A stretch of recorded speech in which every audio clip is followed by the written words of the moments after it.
I am Karen Rader. I'm the director of the Science, Technology, and Society program, and I want to welcome you to the fourth of 5 lectures in this year's Science Fact, Science Fiction lecture series. Today, thanks to the generous co-sponsorship of the College of Humanities and Sciences, Dean Montse Fuentes, and the Media, Art, and Text, or MEDIX PhD program, we are going to turn our attention to demythologizing the T in STS. So we welcome Virginia Tech's newest assistant professor of STS, historian of technology, Lee Vinsel. I can't remember the actual first time I ever heard about Lee's work, but one of the first times I made contact with him was for a more solemn academic occasion, putting a session together at the Society of the History of Technology annual meeting in honor of a recently deceased historian of science and technology, Anne Johnson. Anne, who herself wrote literally the book on the history of anti-lock braking, and I used to joke when we saw each other at meetings, we were looking through programs, that we had soft spots for projects that sounded not very sexy, almost boring from their titles. The more nerdy and wonky, the better. For instance, one of my favorite history of technology books at the time was Amy Slayton's Reinforced Concrete and the Modernization of American Building, 1900 to 1930. To me, very sincerely, a page-turner on the role of standardized materials in both professionalizing engineering and modernizing building aesthetics. So when Lee contacted me about contributing to a session for Anne, I was reminded that Anne once offered up his project as being exactly one of these same kind of yarns for her. At Carnegie Mellon University, Lee wrote a dissertation, very soon to be a book that we can all read, on how automobile regulators used a particular tool called performance standards to curb undesirable things about cars, like dangers from accidents, emissions, and gas guzzling. He is going to be talking about that work tonight at the Science Pub at the Broadberry. And as an aside to potential fellow nerdy MEDIX students, you might want to ask him in the Q&A how he got to working on automobile regulation from a philosophy senior thesis called Get Over It: The Foucault-Habermas Debate and Critical Theory in the United States. Today, however, Lee will be talking to us STSers about the maintainers, something that he describes on his website as, quote, a global research network dedicated to the study of maintenance, repair, upkeep, and ordinary work with technology. This was co-developed with his colleague Andrew Russell while they were both teaching at Stevens Institute of Technology in Hoboken, New Jersey. The first essay from the project, Hail the Maintainers, appealed on Eon, and it's taken Lee far and wide, from a talk on the innovation fetish at the Sydney Opera House to the op-ed pages of the New York Times. So now we are very pleased to give a warm RVA welcome to Lee Vinsel.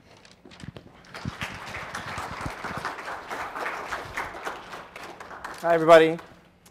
Thank you for having me here. I'm really excited to be here for all kinds of reasons. It's good to see Karen again. It's nice to meet John, and I'm looking forward to hanging out with many of you. I wanted to mention one other reason I'm excited to be here, which is there was reportedly this professor named David Golumbia here, which I've now verified he's an actual human, because for most of my life, David Golumbia has been this dog icon image on Facebook, and this dog gets really grumpy, maybe even angry about libertarianism fairly often. So I was I wasn't sure if it was an AI or a person, but now I've verified that it's a person, so that's good. Today I want to talk to you about this research project, kind of international research network I've helped kind of found called the Maintainers. And I think the best way to start is to talk about how I got here doing this thing. So like many projects in my life, sadly, I often talk to my therapist about this, it started basically from grumpiness and anger on my part, and it was kind of frustration with the constant dialogue about innovation in higher education. It's like innovation, innovation, disruption, design thinking, innovation. And this mantra just got to be too much for me. So for a couple of years, I went around and gave this talk where I would pretend to be part of this Alcoholics Anonymous style 12-step group called InnoAnon, and I would say, hi, my name's Lee, I'm an innovation speaker in recovery. This went over well with Marxists. It didn't go over so well at innovation conferences. But then a couple years ago, my life changed when this book came out. This is Walter Isaacson's The Innovators, How Hackers, Geniuses, and Geeks Created the Digital Revolution. And my buddy Andy, my co-author, was taking a shower, and he decided we should come up with a kind of counter volume to be called The Maintainers, How Bureaucrats, Standards Engineers, and Introverts Create Technologies That Kind of Work Most of the Time. So that was it. It started off as a literal joke, and we started playing around with it on Twitter, and I started blogging about it, and then it just kind of took off. We ended up holding a conference on the topic in 2016. We've held a second one in 2017, and then we published this article, Hail the Maintainers. And then something bizarre happened, at least for us. It kind of just took off and got picked up everywhere. So it got covered in the Atlantic and City Lab and the Guardian, Le Monde. It started traveling all over the world, and then I got invited to the Sydney Opera House. There was a Freakonomics episode, and it just keeps going. We're in the New York Times. We're writing a book now. And I think part of what what is amazing is like, this doesn't happen with history of technology conferences. They don't go viral. Like that just but conferences of history, like railroad historians, that just doesn't happen. So it's like, what's going on here, right? And thinking about why is this message resonating with people. So that's what I want to kind of, here's like my outline slide where I say this is what I'm going to do. What I want to do is I'm first going to go through a brief history of innovation speak and talk about why I think it causes damage in the world. Then I'm going to talk about some of the basic ideas we're playing with in maintainers. I want to talk about history, how doing histories or sociologies of maintenance. And then I'm going to talk a bit about the politics, morality, and education around maintenance. All right, so a brief history of innovation speak and its consequences. I'm going to make a distinction now, and I'll probably come back to it several times through my talk, between actual innovation as a process that happens in this world, like new things are introduced and diffused, and innovation speak, which is how we talk about that process. And particularly, I want to focus on the history of the word innovation. Few words have been so radically reappraised in their history, I would say. So in the church-dominated Middle Ages, innovation was heresy, right? Innovation was introducing new ideas, and that would get you killed. So in 1548, the King of England, Edward VI, issued a proclamation against those that doeth innovate. So the question then is, how do we go from this world where innovation is literally sin that will get you burned at the stake or whatever, to being like something we're all supposed to aspire to be? I think that history is complex, and I think it has a lot to do with the role that actual innovation has played in society since the Industrial Revolution, basically. So we know that, a lot between, say, like 1870 and 1970, we can think of like the chemical industry, automobiles, railroads, electricity, we can keep aviation. We can think of all these things that massively transform our society. And along the way, as technology was kind of having this influence, or people were, I would say, to not be a determinist about it, people were changing the world with technology, or changing their practices around technology. The lives of inventors, engineers, and new things became reappraised. So by the mid-19th century, Samuel Smiles and others are starting to write biographies of inventors and engineers and celebrating their lives as people who are contributing to the progress of society. And by the late 19th and early 20th century, we have cults of invention developing around Edison. The light bulb becomes the image of invention or new ideas. And Graham Bell, Tesla, we can think of all the kind of cults that develop. But the rise in the use of the word innovation itself is a post-World War II phenomenon. I'm going to use, many of you have probably seen these before. This is Google Ngram. It's a free tool you can use. It has its limits, but I think it's a conversation starter. And so what this Ngram is showing is word use over time. It's not showing actual innovation. It's showing how frequently the word innovation is used. And you see it takes off after World War II, and the steepest periods are in the 60s and in the 90s. Now, Google Ngram cuts off in 2008, so we can't say what's happened since then. Has it like remained static? Has it gone up? Has it gone down? My bet is it hasn't gone down. Now, there's a question of what caused the word innovation to be increasingly used. That's also complex. I think there's lots of factors that led to that. One of them we point to in our work, though, is that in the late 50s, economists like Robert Solow and Kenneth Arrow and others were trying to deal with a puzzle. Okay? By that time, by the late 1950s, economists had national growth statistics basically since the Great Depression, measures like GDP, and they're trying to explain growth, economic growth. Now, traditionally, you explain growth through variables like changes in capital and labor. But in the late 50s, they were finding that those variables didn't explain economic growth. It wasn't explaining all this rapid economic growth and bounty that was being kind of created in the post-World War II period. So what is that X factor? These economists hypothesized that it was innovation, and increasingly they called it technological innovation, which is one reason why you see the term technological innovation really take off in the 1960s. And the first government reports, federal government reports, like the Charpy report from '68, which is like saying the government should push innovation, it exactly cites these economists saying like, this is why we have to do this. This creates economic growth. Now, there's a question of why technological innovation goes down in the 80s or 90s. My argument, my hypothesis has been that innovation just becomes technological innovation, and so you don't need to say it anymore. Now, there's other factors that have kind of contributed to our innovation speak-dominated moment.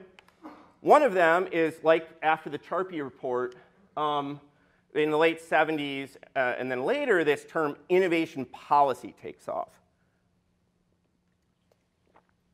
Innovation policy becomes, puts it in clear terms that the one major role of government should be to induce innovation. In fact, I would say that this is taking off at the exact moment that kind of neoliberalism and Reagan are taking over.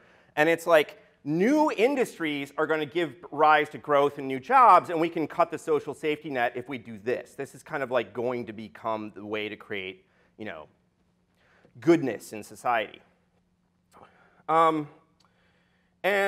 simultaneously, in the late 70s and early 80s, you see the first book start to be published about Silicon Valley. Okay, and increasingly, Silicon Valley becomes a kind of mental model of how localities are supposed to redesign themselves to become this thing that's so awesome. Okay. And this goes everywhere, like in the American Midwest, where I grew up, we're trying to become Silicon Valley. India has Silicon Valleys. When I went to Australia, they were talking about creating Kangaroo Valley. Christchurch, New Zealand is supposed to be the Silicon. I mean, it's just like, it's everywhere that there's this mental model. And then, I mean, we can talk about other factors, but I think since the 90s, there's been this kind of self-reinforcing culture that's just given rise to all this just jargon of like, innovation, disruption, disruptive innovation, agile, lean, design thinking, big data, unicorns, black swan farming, entrepreneurship. I mean, we can just go on forever and just do it, right? It's like the Silicon Valley approved lexicon of how you create beauty and goodness and all that's holy or something, right? Now, as this has developed, there's also been people, my colleague Matt Wisnowski calls innovation experts, who've come into our lives and have taught us how to be, they're trying to teach us how to be innovators. So let me talk about a couple of those. One of them is this guy, Clayton Christensen, who in his book, The Innovator's Dilemma, and subsequent publications introduced this notion of disruptive innovation.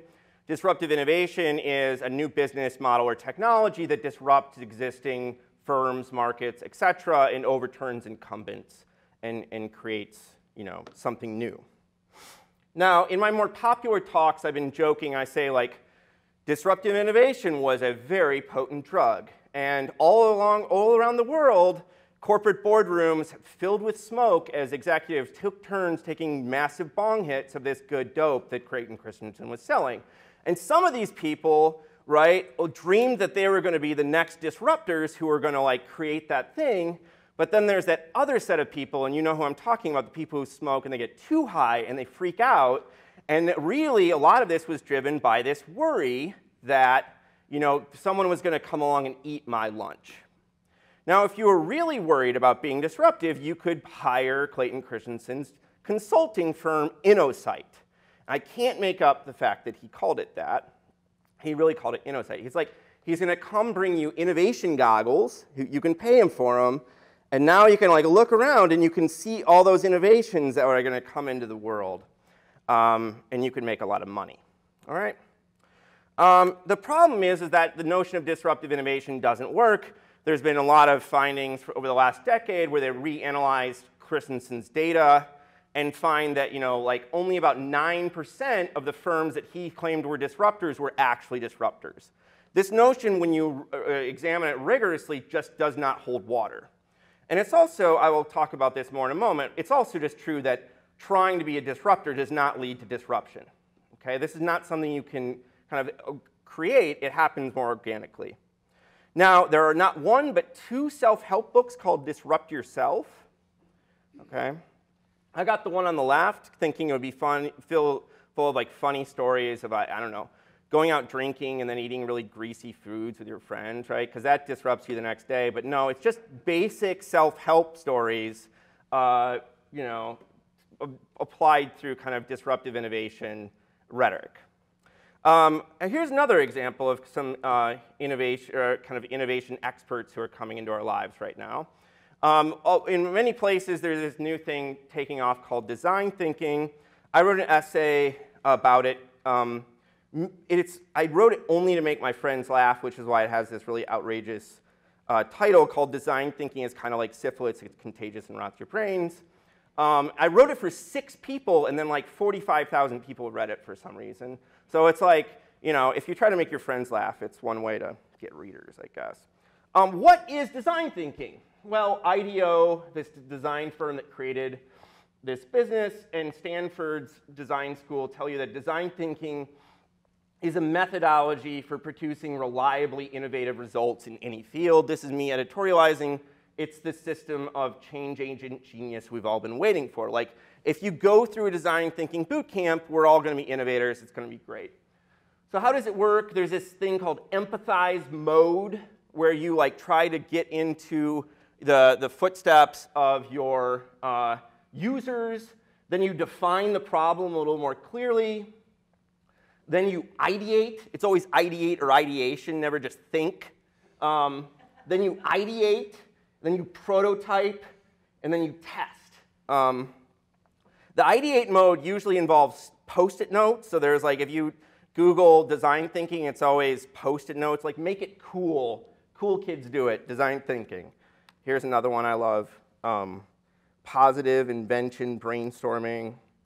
This guy, he just, you can tell he ideates everywhere. Like, he covers his dog, you know, everything gets covered in ideations by this dude. Now, I point out in my essay, I've taken kind of the vulgarity out of it, but if you just think through these things, then put them, here's how I learned how to write when I was a freshman in 1988. Empathize mode, consider your audience. Define mode, pick a clearly defined topic, neither too broad nor too narrow. Ideate mode, think. Prototype mode, write your thoughts down. Test mode, give what you've written to someone you trust to read it and let you know if it sucks. Okay, so this is basically, the point is that this is not magic. This is like common sense turned into hexagons by Stanford. And then here's the deal, is that you can pay them a lot of money to do this. So if you want to do their online class where that you get no interaction, that's $400, or you can pay Stanford $13,000 to go to a 4-day boot camp. Okay? This is a business. And from what I've heard, IDEO now is kind of like shaking in its boots because the design thinking, it's been picked up at all these universities. I think it's happening here. It's definitely happening at Virginia Tech. It's so watered down that IDEO doesn't know how to make money off of it anymore. And it was like lightning only strikes once. They know they don't have the next idea to the like $3 million slide deck, you know, that's just going to like rake in the millions. There's also a design thinking self-help book. You can design your own life. Or you can pay them $1,000 to go to boot camp where they give you this and go through it. Here's one of the pages. This is profound problem finding plus problem solving equals well-designed life. That's from this self-help book. One last example. Recently, Brookings has done this thing called the innovation districts. This is how we should remodel cities to create innovation. Basically, they take like Boston and Seattle and maybe one other city, and they say, well, you should all be like these places. And here's the policies to put in effect to make everything look like glass and have like hipster pour-over coffee and whatever. And like it's really going to take off. But when we look back, we've been doing this kind of thing for 40 years or so. So there used to be this idea called technology-based economic development in the 80s into the 90s, and then it became unfashionable. And it was exactly this idea, how to retool your locality to become an innovation center. So here's the funny thing. If you go into Google image search and you put technology-based economic development, what do you get? You get a bunch of PowerPoint slides from consultants who will come to your locality and tell you how to do technology-based economic development. Okay? Which is to say, this is a business. It's all about consulting. So here's my take-home point from these three examples. Innovation Speak is full of hucksters and snake oil people, but then like you might say, but I'm no sucker, okay? Like there's a sucker born every minute, but I'm not one of them. And then I'll say, well, yeah, but the issue is that this has costs, wider costs than just taking money from gullible people who want to go to innovation, design thinking boot camps or whatever. Now, the first thing I would say is that, does innovation speak lead to actual innovation? I think the answer is complicated, but I think it's an actual question. One thing we know for sure is that focusing on disruption does not lead to disruption. So Reid Hoffman, who's the founder of LinkedIn, in his business advice, he'll say, look for disruptive change. You should be looking for the disruptive business model. This was from 7 years ago, but people were talking about this in the mid-2000s already in Silicon Valley. When we look at Silicon Valley, they're just not creating actual disruption. Very rare. Okay? I think it goes deeper, though. If some of you may have read this book, The Rise and Fall of American Growth by Robert Gordon, and if you haven't, you should check it out. Gordon argues that the most profound period of economic growth, productivity growth, and actual innovation basically happened between 1870 and 1970. And then since that time, I mean, this leads to Trumpism and lots of complicated things, our economy's been kind of on the skids. Growth has been moving very slowly. Okay? Actual innovation's been moving very slowly.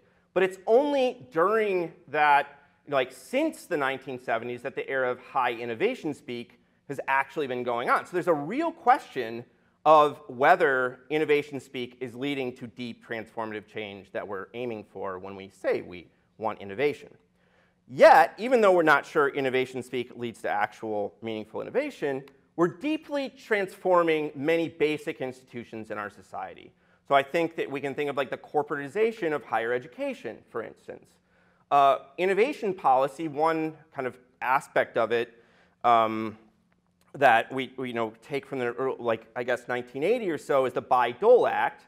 Before the Bayh-Dole Act, if you got money from the National Science Foundation, you could not patent what you discovered or created. I mean, why would you be able to? That's public money coming to you. That should be for the public good. The Bayh-Dole Act said you can patent it. So more and more universities have become kind of patent portfolios, right? And they increasingly pressure their professors to patent. It's not just higher ed, though for personal reasons I focus on that. We also do it in like General Electric a couple years ago decided it was going to become like a Silicon Valley-like startup firm. Okay, and this is no longer 3 days ago. I forgot to take that out. It was like a month ago. But we all know General Electric is like really going through an awful period right now. And they were so caught up on becoming Silicon Valley 2 or 3 years ago, because that was like their model that they thought was going to take them to a new place, that they really kind of didn't take care of some fundamental issues. They also just have problems. I think that when we say, like, why is this working, right? Why are we so fixated on innovation? Why are we willing to pick up ideas? I think often, though innovation speak claims to be like a rhetoric of hope, optimism, kind of a boundless future, it's actually wrapped up in fear. Often it's the fear of being left behind. So I think we can think of like, international competition, China beating us in innovation, firms getting disrupted, our children not being able to code and therefore not able to find jobs, what have you. At a deeper level, in my field, we talk about something called a technological fix, which is that idea that you can solve really deep social problems like, say, poverty or racism using technology, anti-racism apps or whatever. And I think that innovation is often, feeds into that narrative that all we have to do is innovate, get more steam going or whatever, and we will have this benefit, and we don't actually have to deal with social change. Going along with this, is Silicon Valley actually a model that we want to finish? We know that Silicon Valley is a highly unequal place, kind of torn between haves and have-nots. There's actually, in most localities, there's a bell curve of education where there's a few very not educated people and a few very educated people, and most people are in the middle. Silicon Valley is actually an inverse bell curve. Okay, so there's a lot of very uneducated people, there's a lot of educated people, and the uneducated people are like the service class for the educated people. So it's not clear that your locality should want to become Silicon Valley. This is crack cocaine. If we follow just very rigorous economic definitions of innovation, crack cocaine was a massively successful innovation in the 1980s. All right, kind of came from nowhere, it spread very quickly. People really wanted it. They would do almost anything they could to get their hands on it. There was a lot of risky entrepreneurship around it called drug dealing. It disrupted whole cities. So I mean, like just following just rigorous definitions of innovation, this is innovation, this guy's an innovator. Now, this is a cynical joke, of course, but this is not a joke. Fortune magazine named Enron the most innovative company for 6 years in a row before it was all found to be this massive fraud. Now, I don't think that all innovation is crime. That's not my point. What I do want to say is that innovation speak treats technology as an end in itself or as a goal, when I think really technology can never be more than a means to an end. And I think that means we have to talk about what ends we want. I think we're having a really hard time with that right now in our country, just by looking at social media and the news. And I also think it's just hard in a pluralistic society, right? It's hard when we have so many different conceptions of what ends we should be aiming at. And it's way easier to pretend that Silicon Valley is just going to take care of all of our problems for us, though I think over the last year we've seen Silicon Valley kind of fall, at least in the public image. So this focus on ends is part of what we're trying to focus on in the maintainers. I always say that the maintainers is not an innovation. We draw on a long line of literature, history of technology. So one person we look at is Ruth Schwartz-Cohen's More Work for Mother, A History of Housework, which if you reread it through a kind of maintenance lens, it's very clearly mostly focused on maintenance. We had Ruth as a keynote speaker at the first Maintainers Conference, and she said that until she received the introduction, she didn't realize she'd been writing for maintenance for like 50 years or something like that. But she was. Another book we look to is David Edgerton's Shock of the Old, which is a book everyone should check out, which focuses on the prevalence of old technologies in our lives and has a chapter on maintenance. So I'm going to boil down some takeaways before I move on to the sections where I kind of explore bigger issues. The first is that technology is not innovation. Innovation is only like the first early moment of a technology's life, and things go through long lives often.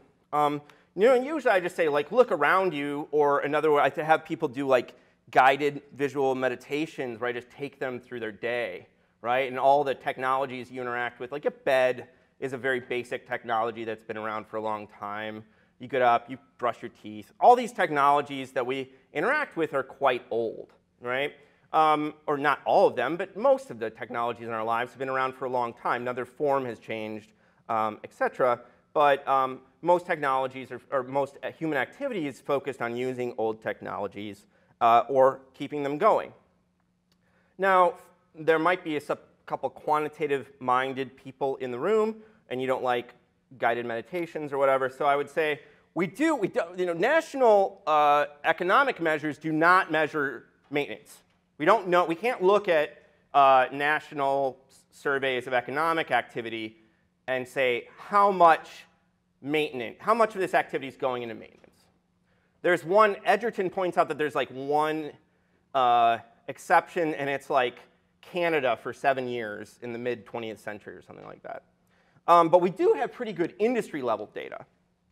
And it varies by industry. We focus on the software industry because it's for many reasons. But in what studies of software show is that roughly 60 to 80% of budgets go into maintenance. Over and over, studies show this. And about 8%, 10% goes into designing new things. So most of the activity, this is like the cutting edge. When we think of Silicon Valley, this is supposed to be the cutting edge technology. Most activity around it is actually maintenance. The other thing is that when we think about these kind of everyday activities with stuff, infrastructure is really crucial. So if we think about the experience of modernity, having lights on, running water, communication systems, all this stuff, it depends on these basic infrastructures working.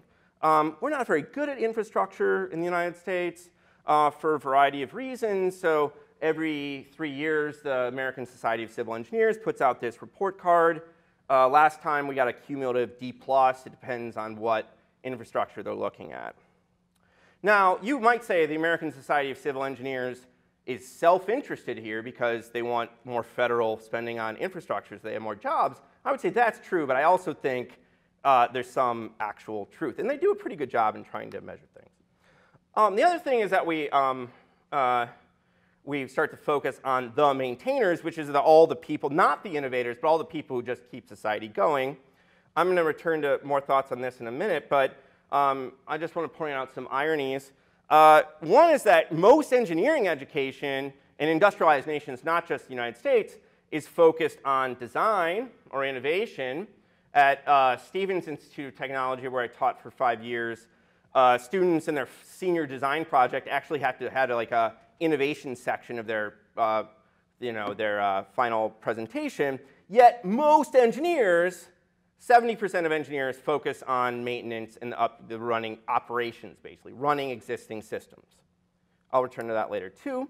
We're also doing an early research project with a woman who works for the United Way, a political economist at the United Way. And our earlier research shows that about 95% of people in society are actually in roles where they're just involved in keeping things going. I want to highlight that sometimes it can feel like we're romanticizing maintenance, or like the white working class as like Super Mario or something, all these images of the romantic maintainer, or like the Robert De Niro's character in Brazil, like the hero maintainer. And what we want is to celebrate this thing. This is just a basic social process, right? Repressive regimes like concentration camps and South African apartheid also had their maintainers. So this is not obviously good. We're just saying there's this wide spectrum of human activity that we're not really focusing on. And then we often fail to consider maintenance when building new systems. I'm going to talk about this a bit more in a second too, but I would just point to there's lots of stuff about this in computing. So there's a whole discourse around technical debt, which is about not doing things right the first time. This guy is trying to offer this guy wheels for his bicycle, and he's too busy trying to ride with his square wheels to stop and put them on, right? Where we get locked into these systems that are not actually feasible. Okay. I think that the reason maintainers has worked so well in academia is that it allows people to do work of their own. I always tell people that when I did my job interview at Virginia Tech, where I moved this past summer, I didn't actually have to tell people much about my work. They just told me about how it played out in their work, right? And I think that's kind of like why it's kind of working in academia. I tell people often that I think there's 3 strands of the maintainers as a network right now.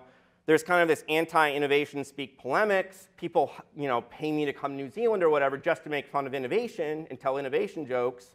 But there's also these other sides of it. So I'm actually interested in what I'm going to turn to in a second, in the history and social science of maintenance. And then there's people who are really interested in the kind of practical policy upshots of these things. Like Scott Knowles at Drexel, for instance, is interested in how this connects to disaster policy. All right. What would a history and sociology of maintenance and repair look like? I'm going to tell you one version of this story that I've been playing with recently. When we look back at the 18th and even to the mid-19th century and earlier periods, and we look at blacksmiths, smiths, craftspeople of various sorts, what we find is that, for instance, blacksmiths both made things and repaired them. Okay? Gunsmiths made rifles, but they also made all of their own tools, basically. And they repaired their own tools. The only thing they would buy on the market were files. So there's a unity between making and keeping things going. We see the same thing if we look at the domestic side. So Martha Ballard's famous book, The Midwife's Tale, is just focused on house maintenance often. All the work that women did both to produce stuff in the fields and to maintain their home.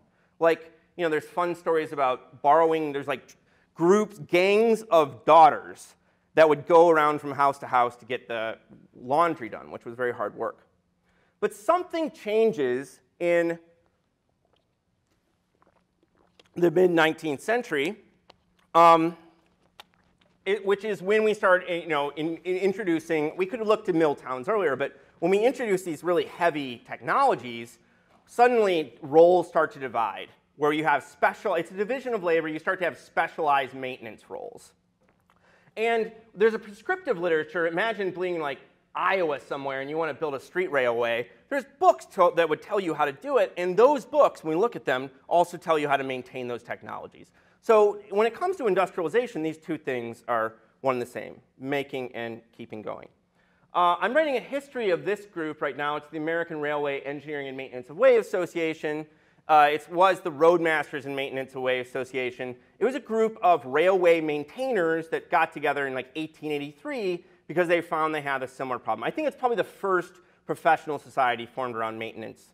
There's lots of kind of philosophical reflections on ditching, for instance, in their early volumes. So on the subject of ditching, I'll relate an anecdote told of one old engineer in the Pennsylvania Railroad, which is supposed to be one of the best railroads. A young man came to him to learn the business of engineering. He told him to go over the line and see that the road was ditched. In about 6 months, the man came back and said that the road was ditched. He said to the young engineer, go back and ditch the road again. The ditching of a road properly is something that is never finished. There's wonderful kind of like, it's the battle with entropy. These guys are like, it's the gang of guys who are just fighting entropy, and they get really philosophical like this. They don't talk about Hegel like German engineers, sadly, but like, they get as close as you get for Americans. Engineers like to create standards. That's like one of their favorite. This is what they do when they're like having parties or whatever. And like, so there's lots of maintenance standards. Okay, we can look at like a whole history of maintenance standards going back to about 1900. There's also, we can think about roles that emerge. So the word janitor was a kind of jack of all trades that worked in buildings.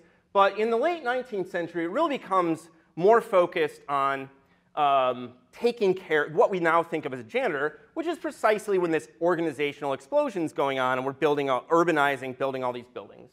We also see this, the word janitorial take off in like the 20s, and that was the attempts of janitors that call themselves janitorial engineers and get professional prestige. It didn't work very well. They created standards too, standards for public school janitorial engineering services. So like, this is modernization. This is modernity, right, applied to maintenance. Some other examples, repairman takes off in the teens and into the 20s. Handyman, which some people, or someone told me to look into this, takes off a little later, but these are people who keep the world going. There's some areas where people call themselves maintainers. Open source software is one. The Air Force is another place. So there's this maintainer humor. It's a Facebook page. This is where they share dirty jokes. Don't go there and expect not to be offended. Racist, sexist, there's terrible stuff on there. But this is where they hang out, and here's a kind of tame one. Maintainers out of basic training, they're like He-Man. Maintainers after 5 years, I'm tired, boss. I'm tired of all the pain I feel and hear. We find that when we look at maintenance in industry, some industries are really good at maintaining stuff. So I would say chemical refining and other places. Like, think about it. Where maintenance is central to just good operations, you're going to find good maintenance. Here's two truly disruptive firms. Netflix, like Blockbuster, doesn't exist anymore. Amazon Web Services. Amazon's definitely some kind of disruptor. These are firms have some of the most cutting-edge maintenance and reliability engineering units on the planet. Netflix especially wins through uptime and quality of service. Right? So it makes sense. They have really amazing maintenance units. I think when we think about, well, where is maintenance not happening? And it's discourses, and especially in the United States, around crumbling infrastructure, which often involves the collapsed Minnesota Bridge. And this leads us then to think about how power works in the United States, about the federalist system with the federal, state, and local government and such, and how maintenance built into American society. So these are some images I like. That's Detroit on the left in the top, and Grosse Pointe Park. And of course, mostly what you see in these green open fields is a lack of private maintenance. People's homes got taken down because they weren't taking care of them. But the way I experienced this was that I was driving through this area with a buddy, and I was chit-chatting. We were talking about something, and I just stopped all of a sudden. And what had happened is we drove from Detroit into Grosse Pointe Park, and there was just this different feeling instantaneously, and I realized it was all the medians and all this stuff was just orderly after we'd been gone through disorder, right? And which means that most maintenance in American society is actually functioning at the local level, just like schools and all these things. So then we get to think about class and geography and the relationship between state and federal governments and such. I also want to think about the class of maintainers. So what we find is that if we look at maintainers, there's often downward status trajectories around technologies and these roles. So these terms, mechanic and electrician, were originally high or high status occupations. Similarly, electricity production was originally high status, but after World War II, you only went into power production if you were kind of not very sharp in college or whatever. And we see similar things, I think, starting to happen around coding, right? So there's these arguments that coding is going to go through this same thing as coding goes from kind of being, there's downward status trajectories around this as it becomes more maintenance focused, not as sharp. Here's, this is one of my favorite articles. It has this long academic title, but what John Levy Martin did is he created a statistical database of Richard Scarry's Busy, Busy Town, the children's book, and he looks at the animals and what work they do, and he finds correlations between animals and class. Occupational status, I should say. So you really want to be a lion in Busy Town. The lion's a mayor, the doctor, he drives a Land Rover. And the question is well, who's the working class animal who's doing all the maintenance work? And it is the lowly pig, right? So we find again and again that the pig is doing all these.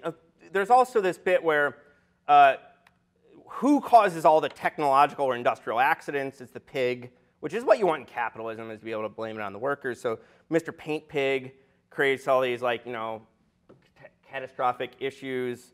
His cousin can't clean lights without, his wife can't vacuum without falling over.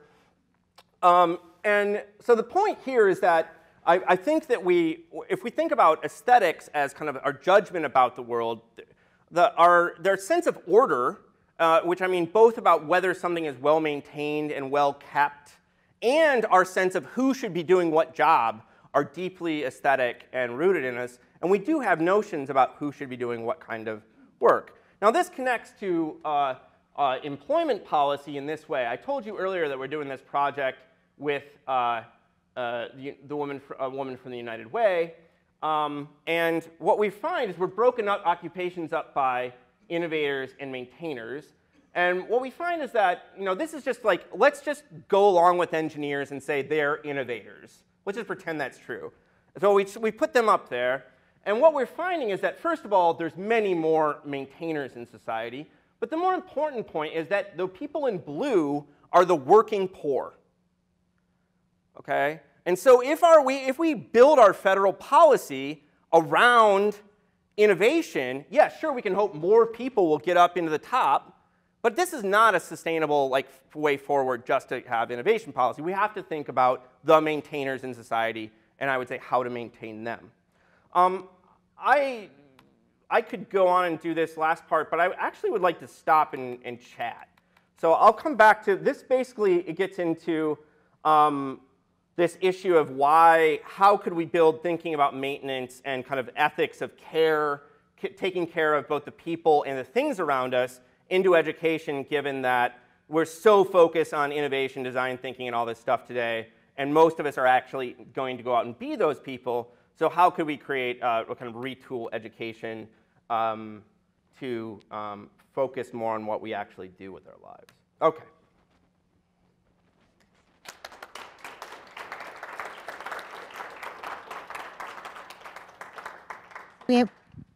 So we have, can you hear me? Plenty of time for questions. I'm going to run around with the mic to people just so we can capture, and there's a mic in the back, so just put your hand up if you want to ask a question. Yeah. Oh, thanks.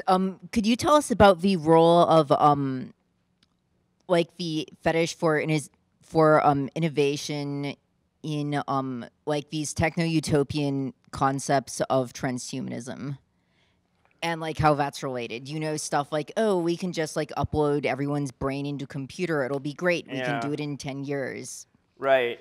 I mean, I think we could look at like Ray Kurzweil as, like the singularity idea.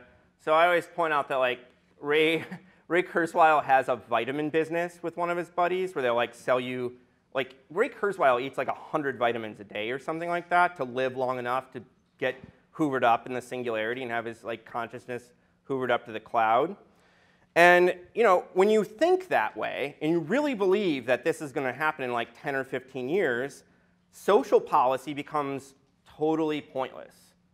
I think we see it with like folks like Peter Thiel and others too, where it's like, if you really believe this kind of technological utopianism is going to take hold in the near horizon, there's really no reason to focus on actual problems and try to solve them. And I think you see it with transhumanism too, where we believe we can like genetically engineer our way out of problems. David's written a lot about kind of cyber libertarian folks into Bitcoin. I think you see the same kind of cult-like behavior there. So I think you're definitely putting your finger on, a cult aspect of this, right? I don't think most people in Silicon Valley are that bonkers, but those people are out there too. Yeah.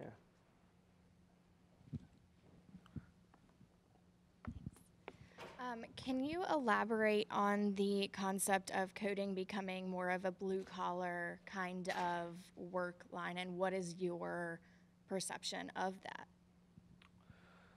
Okay. I would say there's two ways to think about. Well, there's two ways to think about this, and then there's the like what to do about it. The first is that this might just be an economic phenomenon that repeats itself over and over, and we can think of like Joseph Schumpeter and other economists who talk about technological change in the economy. And what that view would say is like, look, new technologies are introduced, and you can get a lot of profits out of them at first, and then that slows down. And so what you're going to see is this kind of like filter into normality, and just the wages will go down over time. the kind of more conspiratorial thing, which I get into sometimes, I guess, would say that, like, think about how hard these firms are pushing coding on even children, and really kind of, the notion there would be overproducing coders to water down the market. Now, how far do we want to push that line of reasoning? I think that if all those kids become coders, or even like 50% of them, then wages are really going to tank.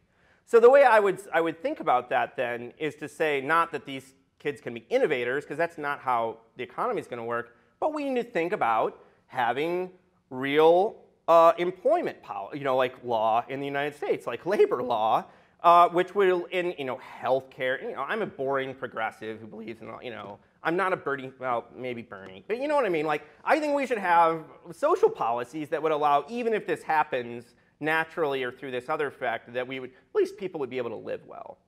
That would be my take on it. Yeah.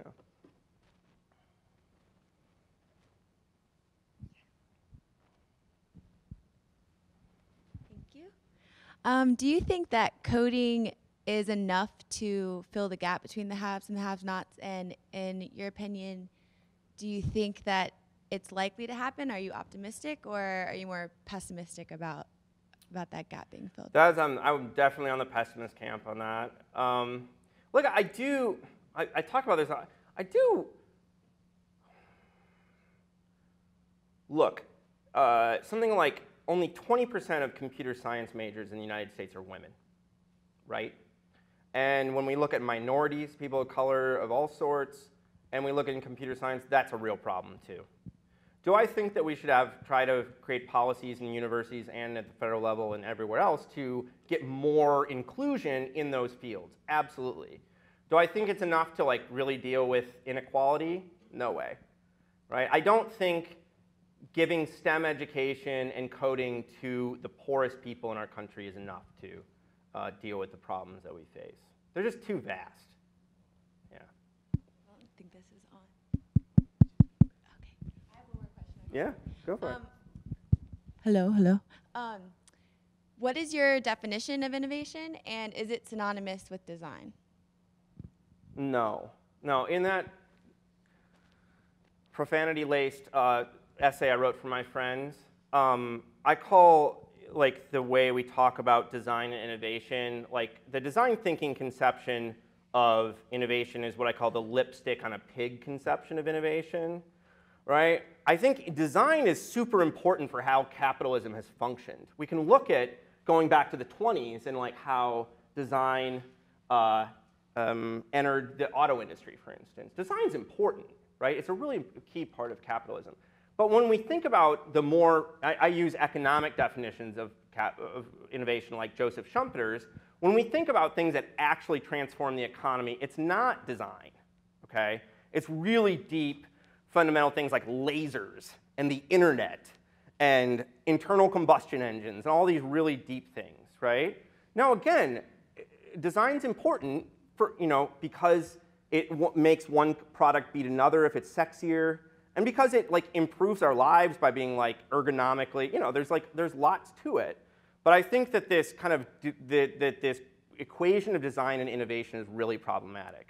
I also like, IDEO, when they write about, they have this book like creative, what do they call it? Oh, God, it's one of their jargony things. Creative confidence. And it's like, they have this notion, they write about creative confidence, they say, when we're innovating for our clients, there's no definition of innovation that's defensible that says everything IDEO creates for a client is innovation. That just doesn't make sense. They're mostly just repackaging ideas that have been around for a long time, right? So we can't equate design and innovation in that way. Design is part of the innovation process, but it's not the whole thing. So what's just the bare bones innovation definition? I would just say, like, Schumpeter would say he has like 5 kinds of innovation, and it's like the introduction of a significantly new thing, and then you have to think about how to define significant. Yeah.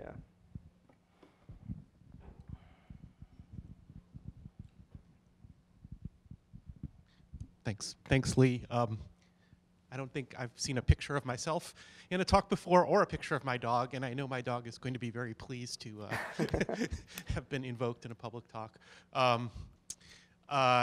There was a lot of really interesting things to pick up on, and what Ambrose's question before about the singularity, thinking about these countervailing vectors in that movement between keeping things going and something that's going to transform us utterly is really interesting. I really want to think about that more, right? Because the thing you mentioned about, and this is more of a comment, sorry, but the vitamins, right? That's keeping him going, right? That is his version of maintenance, and it's pure snake oil. And the fact that he is able to sell that to people and be the chief engineer at Google while he's selling garbage to the public at enormous profits is remarkable, right? It's like it is really. It says something about Google's ethics that it allows that guy to work there. Like he is really a poisonous person, right? And then on the other hand, he depends on the fact that innovation is a law, right? It is a law called Moore's Law that Moore himself says is not a law, but Kurzweil knows better, is going to innovate us into this religious transformation that is going to do something that he can't even specify. And it is this like deep faith in this like innovation as being a spiritual concept, right? I mean, it is a spirit, right? He calls it spiritual, the age of spiritual machines, and that also comes up in Christensen, right? Who is a weirdly devout Mormon, and people have asked him, do you think Mormonism needs to be disruptively innovated? And, no, or whatever. So the question I'm going to try to ask is, well, can you draw, one of the things that I saw you, toward the end you mentioned the word care. Yeah. Right, and I think that's a really interesting word to mention in this context. We really hate care these days, right? We really hate the idea of caring for other people, especially if it's mandated in any way. Especially if we as a society decide to care for other people through things like welfare and Social Security. That is, the total anathema to us. And that is weirdly a kind of class warfare, right? I think you sort of gestured at that toward the end. Right. And that this whole innovation speak, like you sort of opened this up for me as a way of thinking that the whole innovation speak is a kind of deferred version of class warfare, where we're saying like, don't focus on what we all really need to care about, even though we know we need to care about that desperately, right? I wonder, I mean, I hear what you're saying. Yeah, I'm just commenting again. No, I think that, I don't know, I was talking to Karen. I have this, like, the 95 Theses on Innovation, right? And, which is, like, Martin Luther's 95 Theses, of course. And so I was raised a Lutheran, and I've been around church environments until, some time ago when I dropped out of them. But I think this is, like, competing forms of prophecy is the way I would put it. And, or one way of thinking about this. So I think that, think about exponential technological change as a concept, which is the Moore's Law thing, which is like the whole, this is what Kurzweil is playing on, and all these, there's like, you just put in like exponential change or whatever on Twitter, and you'll find like weird cults on Twitter of people who believe that exponential technological change is happening. And we've shown again and again and again and again that it's not true, and that even Moore's Law didn't fit it. And definitely technology as a whole, I mean, like, is plumbing changing exponentially? What are we talking about? Even when we look at digital stuff, chips might have been following Moore's Law, but software has never followed Moore's Law. And so I think that, like, then the question is, after we show again and again and again that it's not true, why does it not go away, right? And I think there's so many things about technology and this belief in progress that are just tap into these like very basic needs, existential needs for like believing the future is going to improve, or maybe it's some weird Freudian thing. I have no idea, but it's doing something for people at a very deep level, and you can see with Kurzweil and others that it's religious, it's prophetic. So I think that, one way of doing, like, well, you can think of the maintainers thing as like old school Old Testament prophecy where you beat up on, I would look at like Walter Brueggemann and other theologians and say what you do is first you beat up on something, then you say, well, but there is hope, right? And so this is like our hope is like this vision at the end, right? And it's like kind of like the old churchy way of saying connecting us to reality, right? Like that's what Old Testament prophets often did, is just like brought us back home to our values because we'd lost sight of them, you know, often because of money, even in the Old Testament. And so this is something I mean, you and I both, like neoliberalism, libertarians, we're on the same page, brother. But like, what we were happy after the first Maintainers Conference to see the American conservative, which is this weird paleo-conservative. This is where Rod Dreher writes, and like, these are conservatives who are Burkean Christian conservatives who don't buy into free markets, okay? And they thought, you know, like, of course, Edmund Burke would be interested in the maintainers idea, right? And like, you know, they're Christians, they see the potentials here. And so one thing we're trying to do at the end of the book is, it's like, you know, it's like called something like New Conversations for New Times or something is like the stand-in for the epilogue, which is like, where are the possible conversations to be started with other folks on the other side who are not necessarily our enemies? Like, sure, like Dreher wants to move to the boonies because he hates gay marriage, and I think that's terrible. But like, Dreher and I probably agree on a lot, right? And we both definitely don't like, you know, we both are opposed to neoliberalism. So I think we're trying to look for those conversations we can have with people around even these religious ideas about what we should be doing.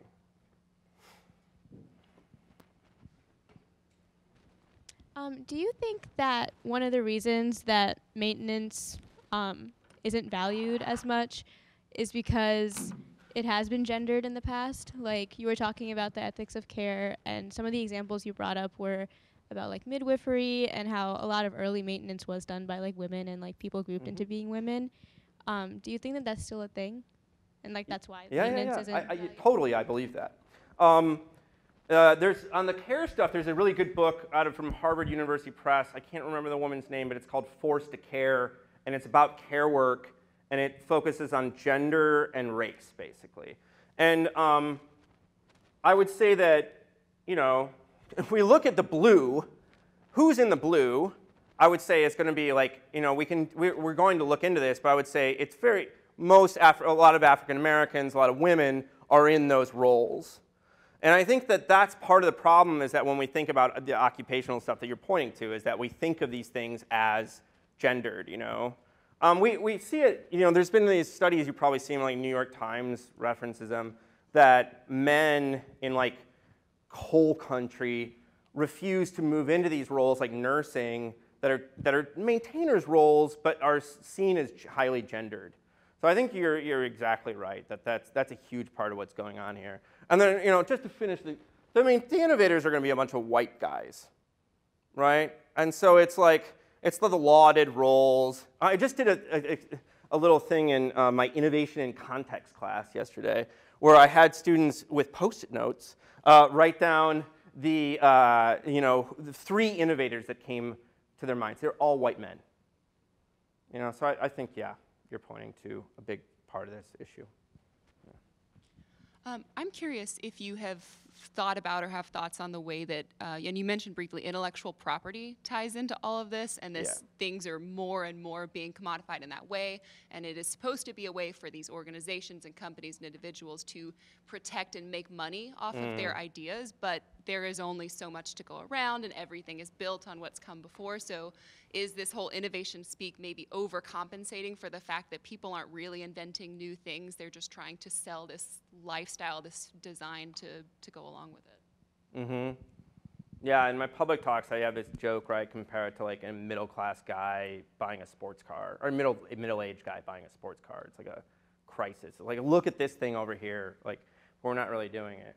I think that, you know, the IP is tied into this in all kinds of interesting ways. I always teach my students, like, we stop making things, and it's like kind of post-industrial society, Daniel Bell stuff, and then we started making ideas. All of a sudden, intellectual property becomes super important, right? Why is that?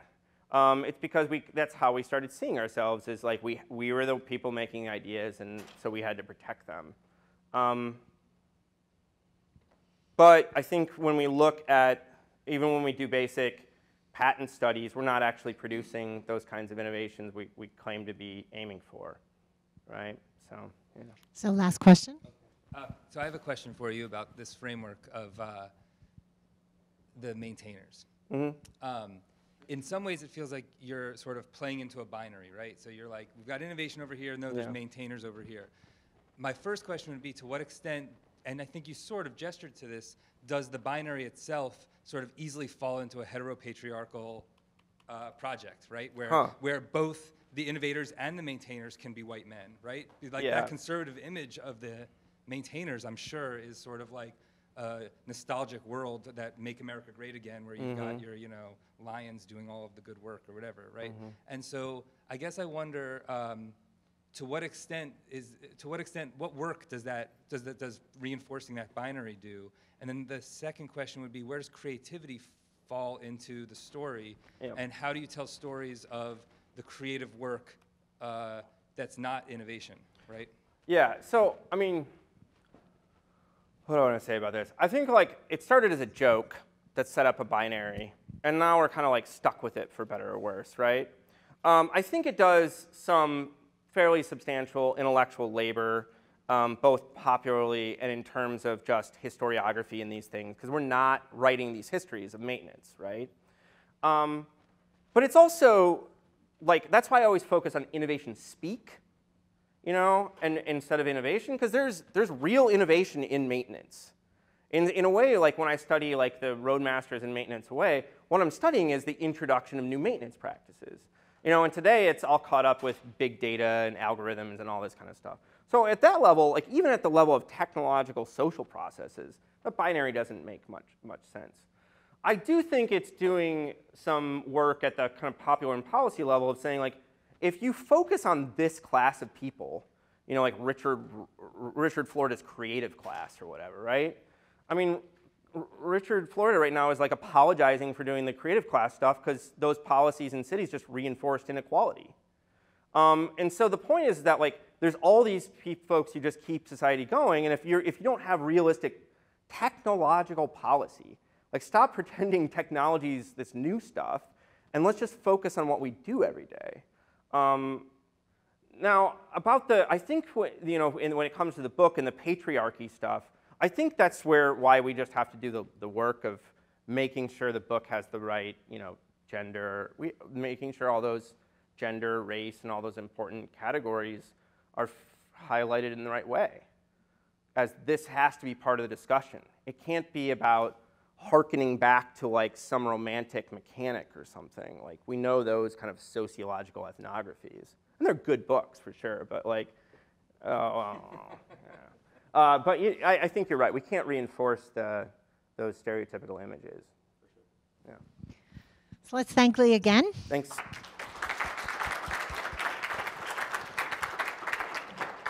April 9th, we have I need that one. Yeah. April 9th, we have the same lecture series, lecture on bees. Oh, yeah. Vanishing bees. So come back April 9th. Thank you.